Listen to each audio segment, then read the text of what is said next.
Tata, pe ya Mwana, pe ya Elimo Santo. Amen. Mokonzi Nzambe Tata wa biso, totondi yo botondi, mpo ya linakali ya lelo, totondi yo botondi, mpo na mayele ndenge na ndenge opesi biso.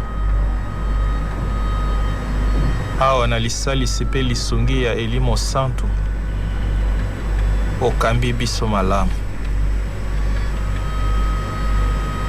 Tomisiki o maboko mayo, bomo ibwa biso, misalami ya biso, ba projet ya biso, pe ekolo ya biso mobimba.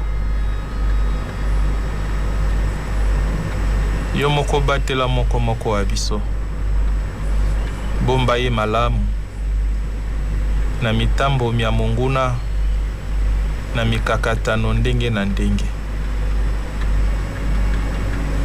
Awa tozali komilengela po ya bosempeli Pentecoste, tokosenga na yo mokonzi, osalisa moko ya biso, na nzela ya Elimo Santo. Elimo ayo tozwa uto batisimo, akamba mitema mia biso, alongola bomoto kati na biso, pe akolisa bonzambe. Na lisalisi pe makabo maye, tolinga yo Nzambe, pe tosalela yo obomo ibwa biso mobimba. Mama Santo Maria, tokosenga lisalisi ya bolobeli bwa yo na kati ya bomo ibwa biso. Mingi penza na eleko ya pasi ya bokono bobe penza.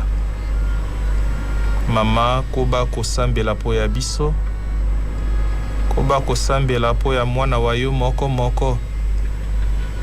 Tozwa okati ya bomo ibwa biso, bolamu bwa Yesu Kristu. Ye azali mokonzi pe mobikisi wa biso. Maria losako tondi gracia, mokonzi azali na yo. Abenisi yo yambo ya basi banso. Abenisi pe Yesu mwana wa yo.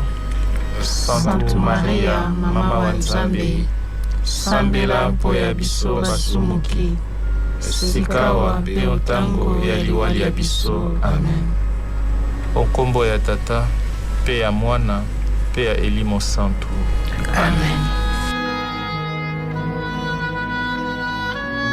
Radio Maria, likabo ya mamo pona Ecclesia.